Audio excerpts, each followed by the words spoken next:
அனைவருக்கும் இனிய காலை வணக்கம். நான் உங்கள் சமூக பற்றாளன் Gnanachithan. Abdul Kalam A to Z free coaching centre வாயிலாக போட்டித் தேர்வுகளுக்கு பயன்படும் பொது அறிவு தகவலை நான் நிறைய தொகுத்து தரேன். இந்த தகவல் அனைத்துமே உங்களுக்கு அரிய தகவலாகும், அதாவது ரேர் ஜெனரல் நாலேஜ், அரிய தகவலாகவும் நீங்கள் அவசியம் அறிய வேண்டிய தகவலாகவும் இருக்கும். இப்போ படின்னு பேரண்ட்ஸ் நம்மளை டார்ச்சர் பண்ணுறதா நீங்கள் நினைக்காதீங்க. படின்னு சொன்னால் ஒன்று படிக்கிறதுன்னு வச்சுக்கலாம், இன்னொன்று படிப்படி அப்படின்னா நம்ம படிப்படியாக வாழ்க்கையில் முன்னேறணும், அதுக்காக படின்னு பேரண்ட்ஸும் டீச்சர்ஸும் நம்மளை சொல்கிறாங்க. எதையுமே பாசிட்டிவாக எடுத்துக்காங்க. அந்த வகையில் பாரதிதாசன் அவர்கள் ஒரு கவிதை சொல்லியிருக்கிறார் படிக்கிறத பற்றி. அந்த கவிதை தலைப்பு வந்து நூலைப்படி அப்படிங்கிற கவிதை. அந்த கவிதையை நான் உங்களோடு பகிர்ந்துக்க நான் ஆசைப்படுறேன். கவிதையோட தலைப்பு வந்து நூலைப்படி அப்படிங்கிற தலைப்பு. நூலைப்படி, சங்கத்தமிழ் நூலைப்படி, முறைப்படி நூலைப்படி, காலையில் படி, கடும் பகல் படி, மாலை இரவு பொருள்படும்படி நூலைப்படி, கற்பவை கற்கும்படி, வள்ளுவர் சொல்லபடி, கற்கத்தான் வேண்டும் அப்படி, கல்லாதவர் வாழ்வது எப்படி நூலைப்படி, அறம்படி பொருளைப்படி, அப்படியே இன்பம்படி, இறந்த தமிழ் நாள் வரை பிறந்ததென்று சொல்லும்படி நூலைப்படி, அகப்பொருள்படி அதன்படி புறப்பொருள்படி, நல்லபடி புக படிப்படியாய் புலமை வரும் என் சொற்படி நூலைப்படி, சாதி எனும் தாழ்ந்தபடி நமக்கெல்லாம் தள்ளுபடி, சேதி அப்படி தெரிந்துபடி தீமை வந்திடுமே மறுபடி நூலைப்படி, பொய்யிலே முக்காற்படி புரட்டிலே காற்படி, வையகம் ஏமாற்றும்படி வைத்துள்ள நூல்களை ஒப்புவது எப்படி நூலைப்படி, தொடங்கியில் வருந்தும்படி இருப்பினும் ஊன்றிப்படி, அடங்கா இன்பம் மறுபடி ஆகும் என்ற ஆன்றோர் சொற்படி நூலைப்படி அப்படின்னு படிங்கிற கவிதையை அவர் எழுதியிருக்கிறாரு. அருமையான ஒரு கவிதை. இன்றைய இளைஞர்கள் வாசிப்பை நேசிக்க வேண்டும் என்பதுதான் சமூக பற்றாளன் ஞானச்சித்தனாகிய எனது வேண்டுகோள். அது மட்டுமல்ல, மற்ற மாநில இளைஞர்களை காட்டிலும் தமிழக இளைஞர்கள் சென்ட்ரல் கவர்மெண்ட் எக்ஸாம், அதாவது காம்படிட்டிவ் எக்ஸாம்ல நிறைய இருக்கு. யூபிஎஸ்சின்னு எடுத்தா கூட அதுல 26 போஸ்ட் இருக்கு. அதெல்லாம் தமிழக இளைஞர்கள் கலந்துக்கணும், வெற்றி பெறணும். நம்ம தமிழன் என்று சொல்லடா தலை நிமிர்ந்து நில்லடா அப்படின்னு நாமக்கல் கவிஞர் சொன்னதை நம்ம நடைமுறைக்கு கொண்டு வரணும். வெறும் படிக்கிறது கூட மட்டும் இல்லாம ஏட்டு சுரக்காய் கறிக்கு உதவாதுன்னு சொல்லாம அதை நடைமுறைக்கு கொண்டு வரணும். அந்த வகையில நவம்பர் 18ஆம் தேதி நடைபெற்ற முக்கிய நிகழ்வுகள் என்னென்ன, நவம்பர் 18ஆம் தேதி பிறந்த மற்றும் மறைந்த சாதனையாளர்கள் யார் யாருன்னு பார்க்கலாம். முதல்ல நவம்பர் 18ஆம் தேதி நடைபெற்ற முக்கிய நிகழ்வுகள். 1493ஆவது வருஷத்துல கொலம்பஸ் அவர்கள் அமெரிக்காவை கண்டுபிடிச்சாருன்னு தெரியும். ஆனா அமெரிக்கா கண்டுபிடிக்கிறதுக்கு முன்னாடி அவரு போர்ட்டோரிக்கோ அப்படிங்கிற நாட்டை, அதாவது தீவு நாடு, இந்த போர்ட்டோரிக்கோ நாட்டை முதல்ல பார்க்கிறாரு. அதன் பிறகுதான் அமெரிக்காவுக்கு போறாரு. இப்ப இந்த போர்ட்டோரிக்கோ அப்படிங்கிற நாடு வந்து கரிபியன் தீவுல, அந்த அட்லாண்டிக் பெருங்கடல்ல அந்த பகுதியில் அமைஞ்சிருக்கு. அதாவது இத்தாலிய நாடு மட்டுமல்ல, நிறைய நாடுகள் வந்து போட்டி போடுது. அதாவது போர்ச்சுகல், ஸ்பெயின், இத்தாலி, இந்த மாதிரி ஒவ்வொரு நாடும் ஐரோப்பிய நாடுகள்ல ஒரு போட்டி வருது. குறிப்பா இந்தியாவை கண்டுபிடிக்கணும் அப்படிங்கிற போட்டியில தான் கொலம்பஸ் அவர்கள் இந்தியாவுக்கு வரணும்னு நினைச்சு அமெரிக்காவுக்கு திசை மாறி வழி மாறி அமெரிக்காவுக்கு போயிட்டாரு. வாஸ்கோ ட காமா அவர்கள் இந்தியாவுக்கு ஆப்பிரிக்கா வழியா நன்னம்பிக்கை முனை வழியாக இந்தியாவின் கேரள மாநிலத்தின் கள்ளிக்கோட்டை, கோழிக்கோடு, கலிக்கட் அப்படிம்பாங்க. இந்த 3 பேரும் அதே தான், ஒரே இதுதான். அந்த வாஸ்கோ ட காமா இந்தியாவுக்கு வந்த முதல் ஐரோப்பிய மாலுமி. இப்ப கிறிஸ்டோபர் கொலம்பஸ் வந்து 1493ஆம் வருஷத்துல போர்ட்டோரிக்கோ அப்படிங்கிற அந்த தீவை கண்டறிந்தார். போர்ட்டோரிக்கோ அந்த தீவோட தலைநகர் வந்து சான் ஜீவான் அப்படிங்கிற தலைநகர், அதனுடைய தலைநகர். அடுத்ததாக 1918ஆம் ஆண்டு லாட்வியா நாடு வந்து ரஷ்யாவிடமிருந்து விடுதலை பெற்றது. இந்த லாட்வியா நாடு வந்து ஐரோப்பிய கண்டத்தில் ஒரு நாடு. அதனுடைய தலைநகர் வந்து ரீகா. அதனுடைய கொடி வந்து மேலே சிவப்பு, நடுவில் வெள்ளை, கீழே சிவப்பு, அதனுடைய தேசிய கொடி. இப்போ ஐரோப்பா கண்டத்தில் இருக்கிற மொத்தம் 48 நாடுகளில் இதுவும் ஒன்று. இப்போ ஐரோப்பா கண்டனம் பார்க்கும்போது அந்த ஐரோப்பா கண்டத்தை பற்றி நிறைய ஜிகே இருக்குது. அதாவது பரப்பளவில் 2வது இடத்துல கண்டத்தில் 2வது இடத்துல ஐரோப்பா இருக்குது. அது மட்டும் இல்லை, உலக நிலப்பரப்பில் வந்து 6.8% ஐரோப்பா கண்டம் இருக்குது. வடக்கே வந்து ஆர்டிக் பெருங்கடலும், தெற்கே வந்து மத்திய பெருங்கடலும், கிழக்கே வந்து கருங்கடலும், மேற்கே வந்து அட்லாண்டிக் பெருங்கடலும் இருக்குது. இந்த 4 தான் அது ஐரோப்பா கண்டத்துடைய எல்லை.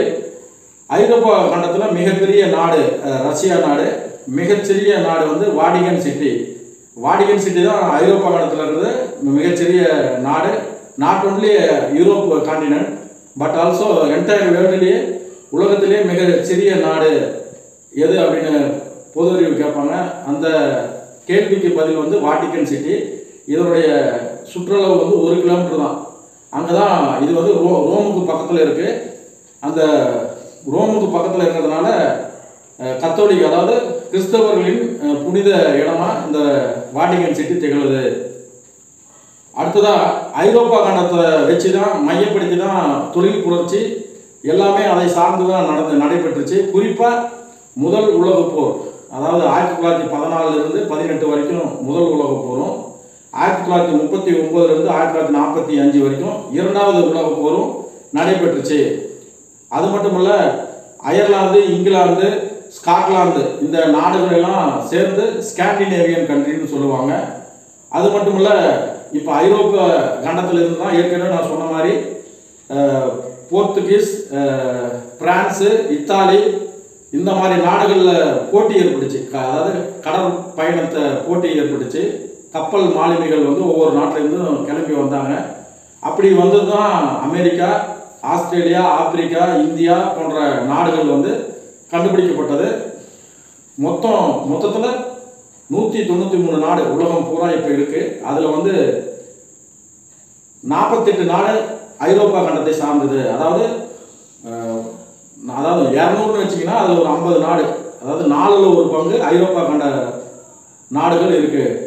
அடுத்ததாக பார்த்தோம்னா 1926ஆம் ஆண்டு புகழ்பெற்ற ரஷ்ய எழுத்தாளர் ஜார்ஜ் பெர்னாட்ஷா அவர்களுக்கு வந்து நோபல் பரிசு இலக்கியத்திற்காக அறிவித்தாங்க. ஆனால் அவர் வந்து நோபல் பரிசு வந்து நான் வாங்க மாட்டேன் அப்படின்னு சொல்லி தன்னுடைய மறுப்பை தெரிவித்தார் அந்த தினம் இன்னைக்கு. அடுத்ததாக பார்த்தோம்னா 1928ஆம் ஆண்டு அமெரிக்காவில் வால்ட் டிஸ்னி அவர்கள் முதல்ல மோஷன் பிக்சர் அந்த சவுண்ட் எஃபெக்டோட, அதாவது நகரம் மோஷன் பிக்சரில் சவுண்ட் எஃபெக்டோட வெளியிட்டார். நீராவி படகு லில்லி அப்படிங்கிற அந்த பிக்சர் பேர். அந்த நிகழ்வு நடைபெற்ற தினம் இன்னைக்கு. அடுத்ததாக 1963ஆம் ஆண்டில் அலெக்சாண்டர் கிரஹாம் பெல் அவங்க வந்து டெலிஃபோனை கண்டுபிடிச்சாங்க. டெலிஃபோன் அப்படின்னா, டெலி அப்படின்னா தொலைவில் உள்ள இடம், டெலி அப்படின்னாவே தொலைவு, ஃபோன் அப்படின்னா ஃபோன் அப்படிங்கிறது வந்து ஒளி. இப்போ பொனிட்டிக்ஸ் அப்படிம்பாங்க. பொனிட்டிக்ஸ் அப்படின்னா நம்ம பேசுகிற அந்த சவுண்ட் எஃபெக்ட் தான் பொனிட்டிக்ஸு. இப்போ டெலிஃபோன்னா தூரத்தில் அறிவிக்கின்ற ஒளி, அதான் அறிகின்ற ஒளி, நம்ம தெரிஞ்சுக்கிற ஒளி தான் டெலிஃபோன், அதனுடைய ஷார்ட் ஃபார்மு. இப்போ அலெக்சாண்டர் கிரஹாம் பெல் வந்து 1876ஆம் ஆண்டில் டெலிஃபோனை அதாவது தொலைபேசியை கண்டுபிடிச்சாரு. அதுக்கு அடுத்ததாக அதே ஆண்டில் 1876 மார்ச் 7ஆம் தேதி வந்து அதற்கான காப்புரிமை பெற்றார், பேட்டன் ரைட்டு வாங்கினார். அடுத்ததாக 1877 அந்த டெலிஃபோன் பெல் அப்படிங்கிற டெலிஃபோன் கம்பெனியை ஆரம்பித்தார். அதன் பிறகு அவருடைய வாழ்க்கை தலைகளாக மாறிடுச்சு. எப்படின்னா, இப்போ அலெக்சாண்டர் கிரஹாம் பெல் வந்து எடுத்த உடனே அவருடைய கண்டுபிடிப்பை இந்த உலகம் ஏற்றுக்கொள்ளலை. என்னையா இதெல்லாம் இப்படி அப்படின்னு சொல்லி அவரை வந்து அழகழிச்சு அங்கேயும் இங்கேயும் கேலி கிண்டல் செஞ்சு அதை புறக்கணிச்சுக்கிறாங்க. அப்புறம் கடைசியாக ஒரு அறிவியல் எக்ஸிபிஷன் வைக்கும்போது பிரேசில் நாட்டு மன்னர் இதை பற்றி நல்லா இதனுடைய யூசேஜ் நல்லா பிடிச்சி போய் அவர் யூஸ் பண்ணிக்கிறார், பிரேசில் நாட்டு மன்னர். அதன் பிறகு தான் அவருடைய பயன்பாட்டுக்கு பிறகு தான் தொலைபேசி வந்து உலகம் பூரா ஃபேமஸ் ஆனிச்சு. அப்போ இந்த இதுலேருந்து நம்ம என்ன தெரிஞ்சுக்கணும்னா, எந்த ஒரு கண்டுபிடிப்புமே சரி மகத்தான கண்டுபிடிப்பு உடனே இந்த உலகம் நம்மளை ஏற்றுக்காது, படிப்படியாக தான் ஏற்றுக்கணும். அதனால் நீங்களும் நீங்கள் ஏதாவது ஒன்று செய்யணும்னா இந்த உலகம் வந்து உதாசீனப்படுத்தும், அதை நீங்கள் பொருட்படுத்தாமல் உங்கள் லட்சியத்தை நோக்கி நீங்கள் நடைபோடுங்கிறதுக்கு தான் அந்த மெசேஜ் தான் அலெக்சாண்டர் கிரஹாம் பெல்லுடைய வாழ்க்கை. அடுத்ததாக 1971ஆம் ஆண்டில் ஓமன் நாடு, அதாவது ஓமன் நாடுங்கிறது வந்து தென் மேற்கு ஆசியாவில் இருக்கிற ஒரு நாடு. அதாவது இந்த நாடானது அரேபிய தீபகற்பத்தில் இருக்கு. இதனுடைய தலைநகர் வந்து மஸ்கட் அப்படிங்கிறது அதனுடைய தலைநகர். இந்த ஓமன் நாட்டுடைய நாணயம் வந்து ஓமன் ரியால் அப்படிங்கிறது தான் இதனுடைய நாணயம். அது மட்டும் இல்லை, இதுக்கு நிறைய அதாவது சுற்றுலா தலங்களில் புகழ்பெற்ற இடம் ஓமன் நாடு. பாக்லா சிட்டி அப்படிங்கிற இடத்துல வந்து மண்பாண்டம் தயாரிக்கிற இடத்துல புகழ்பெற்ற இடம். இப்போ எப்படி நம்ம கரூர் நாமக்கல் எல்லாம் வந்து லாரி பஸ்ஸு பாடி கட்டுற இடம் ஃபேமஸ்ஸு. இப்போ ஒவ்வொரு ஊருக்கும் ஒரு சிறப்பு இருக்குது. இப்போ பழனின்னா பஞ்சாமிர்தம், திருப்பதினா லட்டு, திருநெல்வேலினா அல்வா. அந்த மாதிரி இந்த ஓமனில் இருக்கிற பாக்லா நகரம், பாக்லா சிட்டி வந்து மண்பாண்ட தொழிலுக்கு, அதாவது டெரகோட்டாம்பாங்க, மண்பாண்ட தொழிலுக்கு புகழ்பெற்ற இடம். அடுத்ததாக ஓமன் நாட்டில் மீன் உற்பத்தி, பேரிச்சம்பழம் உற்பத்தியில் அதிக உற்பத்தி பண்ணுறாங்க. உலகம் பூரா எக்ஸ்போர்ட் பண்ணுறாங்க. அந்த நாட்டுடைய வருமானம் இதை பேஸ் பண்ணி தான் இருக்குது. அடுத்ததாக தலைச்சிறந்த கப்பல் கட்டும் தளம் அங்கே நிறைய இருக்குது. யார்டு வந்து ஹார்பர். அந்த கப்பல் வந்து உலகம் பூரா அந்த நாட்டில் தயாரித்து தான் உலகம் பூரா சேல் பண்ணுறாங்க. அதுக்கு அடுத்ததாக இந்தியா, பாகிஸ்தான், இலங்கை போன்ற ஆசிய நாடுகளில் இருக்கிற பெரும்பாலான இளைஞர்கள் அங்கே போய் வேலை செய்கிறாங்க. அதாவது அதிக வெளிநாட்டு வாழ் மக்கள் அந்த ஓமன் நாட்டில் இருக்கிறாங்க. அது மட்டும் இல்லை, இன்னொன்று சிறப்பான விஷயம் என்னென்னா, வருமான வரி இல்லாத ஒரு நாடு. வருமான வரிங்கிறது அங்கே இல்லை. இன்கம் டேக்ஸ் ப்ராப்ளம் அங்கே இல்லை. கொஸ்டின் கேட்பாங்க, உங்களுக்கு தெரியாதுன்னு நினச்சி கேட்பாங்க. வருமான வரி வாங்காத நாடு எதுன்னா அதுக்கு ஆன்சர் வந்து ஓமன் நாடு. அடுத்ததாக 2013ஆம் ஆண்டில் அமெரிக்கா விண்வெளி மையம் நாசா வந்து ஒரு விண்கலத்தை அனுப்பிச்சு, மாவன் அப்படிங்கிற விண்கலம். இந்த விண்கலமானது செவ்வாய் கோளுக்கு அனுப்பிச்சு. இப்போ நம்ம இந்திய நாடானது செவ்வாய்க்கு வந்து மங்கள்யான் அப்படிங்கிற விண்கலத்தை அனுப்பிச்சு. அந்த மாதிரி அமெரிக்க நாடு வந்து மாவன் அப்படிங்கிற விண்கலத்தை செவ்வாய் கோளுக்கு அனுப்பிய தினம் நவம்பர் 18, 2013. அடுத்ததாக பார்த்தோம்னா நவம்பர் 18ஆம் தேதி பிறந்த சாதனையாளர்கள் யாருன்னு பார்க்கலாம். நவம்பர் 18 பிறந்தவங்க யாருன்னா, முதல்ல 1910ஆம் ஆண்டு சுதந்திர போராட்ட வீரர் மற்றும் பகத்சிங் அவங்களுடைய நண்பர் பதுகேஸ்வர் தத் அப்படிங்கிறவர் பிறந்தார். இந்த பதுகேஸ்வர் தத் அவர் வந்து சுதந்திர போராட்ட வீரர். இளம் வயதிலேயே சுதந்திர போராட்டத்தில் ஈடுபட்டார். குறிப்பாக 1929ஆம் ஆண்டில் ஏப்ரல் 8ஆம் தேதியில் டெல்லியில் வந்து குண்டு வீசினாங்க. அதாவது ஆங்கிலேய ஆட்சிக்கு எதிராக குண்டு வீசினாங்க. அதில் ஒருத்தர் தான் இவர் பதுகேஸ்வர் தத். அதாவது தன்னுடைய உயிரை பொருட்படுத்தாமல் தன் உயிரை துச்சமாக நினைத்து விடுதலை போராட்ட இயக்கத்துக்கு இவங்க வந்து ஒரு இளைஞராக இருந்தும், அதாவது பகத்சிங் இவங்கெல்லாம் ஒரு நண்பர்கள். அதனால் நம்ம விடுதலை போராட்ட வீரன் அந்த இருந்தாவே நம்ம பகத்சிங் மட்டும் தான் நினச்சிக்குவோம். அவர் மட்டும் இல்லை, அவருடைய நண்பர்கள் இவங்கெல்லாம் இருக்கிறாங்க. அதுக்காக இதை நான் பதிவு பண்ணுறேன். இதெல்லாம் தெரிஞ்சுக்கணும். நாளைக்கு எக்ஸாமில் கேட்பாங்க பதுகேஸ்வர் தத் அப்படின்னு கேட்கும்போது நீங்கள் அதை தெரியாமல் இருக்கக்கூடாது. அதுக்காக தான். இப்போ சுதந்திர போராட்ட வீரனாவே நம்ம ஆல்ரெடி சொன்ன மாதிரி பகத்சிங் மட்டும் தான் நினச்சிட்டு இருக்கிறோம். அப்படி கிடையாது. அதுக்காக இதை நான் பதிவு செய்கிறேன். அடுத்ததாக 1923ஆம் ஆண்டு விண்வெளிக்கு சென்ற இரண்டாவது மனிதர், அப்புறம் முதல் அமெரிக்க நபர் யாருன்னா ஆலன் ஷெப்பர்ட் அவர்கள் பிறந்தார். இவர் வந்து ஃபஸ்ட்டு விண்வெளிக்கு சென்றது வந்து 1961 ஏப்ரல் 12ஆம் தேதியில் சோவியத் ரஷ்யாவில் யூரி ககாரின் அவர் தான் விண்வெளிக்கு சென்ற முதல் மனிதர். அவருக்கு அடுத்தபடியாக விண்வெளிக்கு சென்ற இரண்டாவது மனிதர் யாருன்னா ஆலன் ஷெப்பர்ட்.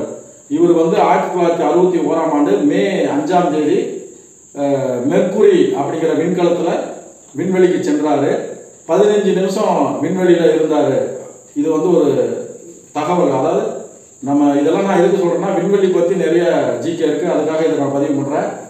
அடுத்ததாக நம்ம ஆலன் ஷெப்பர்ட் அவர்கள் நிலவுக்கு சென்ற 4வது நபர். அதாவது நிலவுக்கு முதல்ல சென்றவங்க வந்து நீல் ஆம்ஸ்ட்ராங். அவர் ஒருத்தர் மட்டும் கிடையாது, அவர் கூட 2 பேர் போனாங்க. அதாவது 1969 ஜூலை 20ஆம் தேதியில் நிலவில் முதல்ல கால் வச்சது நீல் ஆம்ஸ்ட்ராங். அவர் மட்டும் கிடையாது, அவர் கூட 2 பேர் போனாங்க. எட்வின் ஆல்ட்ரின் அப்படிங்கிறவரும் மைக்கேல் கொல்லின்ஸ் அப்படிங்கிறவரும் போனாங்க. இந்த 3 பேரை தவிர்த்து 4வது ஆளாக ஆலன் ஷெப்பர்ட் அவர்கள் நிலவுக்கு போனார். அங்கே போய் தன்னுடைய கால் தடத்தை பதிவு செய்தார். தன்னுடைய இடது காலை முதல்ல நிலவில் வச்சு அமெரிக்க கொடியை அங்கே நட்டார் அப்படிங்கிறது ஒரு கூடுதல் தகவல். அடுத்ததாக அவர் வந்து இந்த சாதனையை வந்து 47 வயசில் செஞ்சுருக்காரு. அமெரிக்க விண்வெளி மையமான நாசா வந்து கடுமையான பயிற்சி எடுத்து, அதாவது 110 பேரில் இவர் ஒருத்தரை செலக்ட் பண்ணி விண்வெளிக்கு அனுப்புனாங்க. இதெல்லாம் வந்து ஒரு நம்ம நினைப்போம் விண்வெளிக்குன்னா நம்ம உடனே ஃப்ளைட்டில் உடனே பஸ்ஸில் போகிற மாதிரி அப்படின்னு நினச்சிக்கூடாது. அதுக்கு நிறைய முயற்சி செய்யணும். அதுக்கு நம்ம நிறைய சிரமம் எடுக்கணும். அதெல்லாம் இருந்தால் தான் நம்மளை அதுக்கு ஃபிட் பண்ணிக்கணும். அப்போ தான் நம்ம விண்வெளிக்கு போக முடியும். அடுத்ததாக 1929ஆம் ஆண்டில் நடிகை பிஎஸ் சரோஜா அவங்க பிறந்தாங்க. இப்போ நடிகை பிஎஸ் சரோஜா அப்படின்னா உங்களுக்கு தெரியாது, ஆனால் இப்படி சொன்னால் உங்களுக்கு ஈஸியாக தெரியும். எப்படின்னா, இயக்குனர் டிஆர் ராமண்ணா அவர்கள் பழம்பெரும் இயக்குனர். அவர் வந்து எம்ஜிஆரையும் சிவாஜியும் சேர்ந்து நடித்த ஒரு திரைப்படம் இருக்குது. அந்த திரைப்படத்தின் பேர் கூண்டுக்கிளி. அந்த கூண்டுக்கிளி திரைப்படத்தோட இயக்குனர் தான் டிஆர் ராமண்ணா. டிஆர் ராமண்ணா தஞ்சாவூர் ராதாகிருஷ்ணன் ராமண்ணா.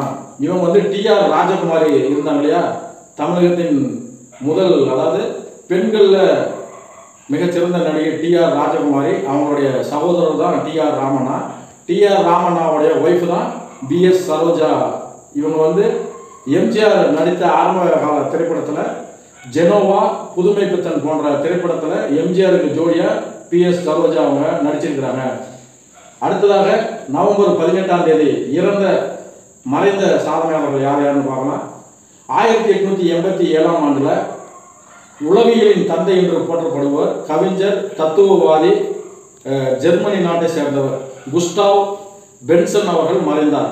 நம்ம உளவியலின் தந்தைன்னு சிக்மண்ட் ஃப்ராய்டு சொல்கிறோம். அதே மாதிரி அவருக்கு முன்னாடி உளவியலின் தந்தை என்று போற்றப்படுபவர் வந்து குஸ்டாவ் பென்சன் அவர்கள் மறைந்தார். அடுத்ததாக 1908ஆம் ஆண்டில் சென்னை மாகாணத்தில் புகழ்பெற்ற வழக்கறிஞர், பிரிட்டிஷ் ஆட்சியின் போது சென்னை மாகாணத்தின் முதல் இந்திய தலைமை வழக்கறிஞர், அதாவது சென்னை மாகாணத்தில் முதல் இந்திய தலைமை வழக்கறிஞர். அது மட்டுமல்ல, சென்னை உயர் நீதிமன்றத்தின் முதல் நீதியரசர். இத்தனை சிறப்புகளுக்கும் சொந்தக்காரரான சர் திவான் பகதூர் அவர்கள், அதாவது சர் திவான் பகதூர் பாஷ்யம் அவர்கள் மறைந்தார். பாஷ்யம் ஐயா அவருடைய சிலை இன்னைக்கு நீங்கள் ஹைகோர்ட் போனீங்கன்னா அவருடைய சிலை இருக்குது. நீங்கள் எப்போ போனாலும் அதை பார்க்கலாம். இப்போ சென்னை உயர் நீதிமன்றத்தின் முதல் இந்திய நீதிபதி பாஷ்யம் அவர்கள் 1901லிருந்து 1904 வரைக்கும் அவர் அந்த பதவியில் இருந்தார். அது மட்டும் இல்லை, அவருடைய பேத்தி அவங்க வந்து அம்புஜித்தம்மாள் அப்படிங்கிறது தான் அவங்களுடைய பேத்தி. இவங்க யாருன்னா, அந்த காலகட்டத்தில், அதாவது ஆங்கிலேய ஆட்சியை எதிர்த்து வைபவ் போதகநாயகி அம்மாள், ருக்மணி லட்சுமிமதி அம்மாள் இவங்களுடைய ஒன்று சேர்ந்து பெண் விடுதலைக்காக அந்த காலகட்டத்தில் சுதேசி இயக்கத்திற்காக போராடிய புரட்சி பெண்கள். அந்த அம்புஜித்தம்மாள் அவங்களுடைய தாத்தா தான் பாஷ்யம் ஐயா அவங்க. இவர் வந்து திருவண்ணாமலை மாவட்டத்தில் வெம்பாக்கத்தில் பிறந்தவர். இப்போ அம்புஜித்தம்மாள் அவங்க வந்து மிகச்சிறந்த ஒரு கவிஞரும் கூட. நான் கண்ட பாரதம் அப்படிங்கிற நூலை எழுதியிருக்கிறாங்க. அது மட்டுமல்ல, அவருடைய தந்தை பேரில், அதாவது சீனிவாச காந்தி நிலையம் அப்படிங்கிற தொண்டு நிறுவனத்தை நடத்தினாங்க. 1964ஆம் ஆண்டில் பத்மஸ்ரீ விருது வாங்கினாங்க. இப்போ நிறைய பேருக்கு அதாவது அம்புஜித்தம்மாள்னா யாருன்னு தெரியாது. இதெல்லாம் தெரிஞ்சுக்கங்க. இது கண்டிப்பாக கொஷின் கேட்பாங்க. மகாத்மா காந்தியின் வாரிசு, ஆன்மீக வாரிசு அப்படின்னு யாருன்னு சொன்னாங்க அப்படின்னு கொஷின் வரும். அதுக்கு ஆன்சர் வந்து அம்புஜித்தம்மாள் அவங்க தான் விடை. அடுத்ததாக 1936ஆம் ஆண்டு நவம்பர் 18ஆம் தேதியில் வஉசி ஐயா அவர்கள் மறைந்தார். வஉசினா வள்ளியம்மை உலகநாதன் சிதம்பரம், அதனுடைய ஷார்ட் ஃபார்ம் தான் வஉசி. அவருடைய வாழ்க்கை நம்ம படிக்கும்போது நமக்கெல்லாம் கண்ணீர் தான் வருது. ஏன்னா தன்னுடைய தாய் நாட்டுக்காக தன்னுடைய சொத்து சுகங்களை எல்லாம் விற்று ஆங்கிலேயர்களுக்கு எதிராக சுதேசி நாவாய் சங்கத்தை ஏற்படுத்தி கப்பல் வாங்குறாரு. SS கலியா, SS லாவோ அப்படிங்கிற 2 கப்பலை வாங்குறாரு. ஆங்கிலேயர்களுக்கு எதிராக இலங்கைக்கு அந்த கப்பலை விடுறாரு. ஆனால் பல்வேறு சோதனைகளுக்கு பிறகு அது ஆங்கிலேயர்கள் வந்து இவர் வேணும்னே வழக்கு தொடுத்து சிறைக்கு அனுப்புகிறாங்க. சிறைக்கு அனுப்பும்போது வெறும் 1 வருஷம் 2 வருஷம் இல்லை, இரட்டை ஆயுள் தண்டனை 40 வருஷம் கடுங்காவல் தண்டனை விடுத்து சிறைக்கு அனுப்புகிறாங்க. சிறைக்கு தான் அனுப்பினாலே அப்படின்னு விடாமல் அங்கே போயிட்டு கடுமையான கல் உடைக்கிறது, சணல் அந்த சாக்கு ரெடி பண்ணுறது, அது மட்டும் இல்லை செக்கு இழுக்கிறது. அதாவது மாடுக்கு பதிலாக செக்கு இழுக்க வச்சாங்க. அதனால் அவருக்கு செக்கு இழுத்த செம்மல், கப்பலோட்டிய தமிழன் அப்படின்னு சிறப்பு பெயர்கள் இருக்குது. அது மட்டும் இல்லை, அவர் நிறைய அவருடைய வாழ்க்கை நம்ம படிக்கும்போது நம்மளுக்கு கண்ணீர் தான் வருது. அந்த மாதிரி கஷ்டப்பட்டுருக்கிறாரு. சிறையிலிருந்து விடுதலை ஆகும்போது அப்போ சிறையில் இருக்கிற அதிகாரிகள்லாம் கேட்குறாங்க, என்னப்பா நீ விடுதலை ஆகிற, உனக்கு சந்தோஷம் இல்லையா அப்படின்னு. அப்போ வந்து அவர் சொல்கிறாரு, என் தாய் நாட்டுக்கு விடுதலை கிடைச்சாதான் எனக்கு சந்தோஷம், நான் விடுதலை ஆகிட்டு என்ன பண்ணுறது அப்படின்னு தன்னுடைய நாட்டுப்பற்றை வெளிப்படுத்தியிருக்கிறாரு. கடைசி காலத்தில், அதாவது இறக்கும் தருவாயில் அவர் வந்து சைவ வேளாளர் மரபை சார்ந்தவர். அவங்க இறக்கும்போது வந்து சிவபுராணம் அப்படி தான் பாடுவாங்களாம். ஆனால் வஉசி ஐயா அவர்கள் இறக்கும் தருவாயில் மகாகவி பாரதியார் அவர்களுடைய பாட்டை பாட சொல்லி அவருடைய உயிர் பிரிஞ்சிருக்கு. அந்தளவுக்கு பெற்ற தாயும் பிறந்த பொன்னாடும் நற்ற வாரினும் நனி சிறந்தனவேன்னு மகாகவி பாரதியார் அவர்கள் சொல்லுவார். அதன்படி தாய் நாட்டை தன் உயிரை விட மேலாக நேசித்திருக்கிறாரு. அவருடைய வாழ்க்கை இன்றைய இளைஞர்களுக்கு மிகப்பெரிய ஒரு பாடம். நாட்டுப்பற்றும் மொழி பற்றும் ஒரு மனிதனுக்கு மிக மிக அவசியம். அந்த வகையில் வஉசி ஐயா அவர்கள் சிந்திய ரத்தம், அவர் சிந்திய வேர்வை தான் நம்ம இன்னைக்கு வந்து ஒரு சுதந்திர காற்றை சுவாசித்து கொண்டு இருக்கிறோம். அவர் விதைத்த விதை தான், அவர் போட்ட அந்த விதையில் முளைச்ச மரத்தில் தான் நம்ம இன்னைக்கு இலைப்பாரி கொண்டு இருக்கிறோம். அவர் வளர்த்த மரத்துக்கடியில் தான் நம்ம இன்னைக்கு நிழலில் உட்காந்துட்டு சுகமாக இருக்கிறோம். அதுக்கு காரணம் வஉசி ஐயா. அவருடைய புகழ் என்றென்றும் வாழணும். இந்த இளைஞர்களை அவருடைய வாழ்க்கையை ரோல் மாடலாக எடுத்துக்கணும். அடுத்ததாக 1962ஆம் ஆண்டு இயற்பியல் அறிஞர், அதாவது அணுவியல் தந்தை என்று போற்றப்படும் நீல்ஸ் போர் அவர்கள் டென்மார்க் நாட்டில் மறைந்தார். அவர் வந்து இயற்பியல் துறையில் வல்லுநர். அவர் செஞ்ச ஆராய்ச்சி அணுவியல், அந்த இதில் மிகப்பெரிய ஒரு மாற்றத்தை கொண்டு வந்தார். அணு, அதாவது ஒரு தனிமம் அப்படின்னா அணு இருக்கும், எலக்ட்ரான் இருக்கும், புரோட்டான் இருக்கும். அதில் வந்து அந்த அணுவோடைய இதில் எலக்ட்ரான் இருக்குதுன்னு அவனுடைய இயக்கத்தை கண்டுபிடிச்சார். அந்த எலக்ட்ரானுடைய தன்மையை ஆராய்ஞ்சார். அவர் கண்டுபிடிச்ச கண்டுபிடிப்பு தான் இன்றைக்கி வந்து அணுவியலில் வந்து மிகப்பெரிய ஒரு மாற்றம், புரட்சி உண்டாயிருக்கு.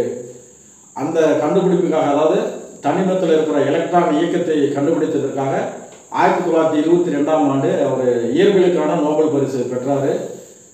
20ஆம் நூற்றாண்டில் இயற்பியல் துறையில் மிகப்பெரிய ஒரு புரட்சியை உண்டாக்கியவர் நீல்ஸ் போர் அவர்கள்.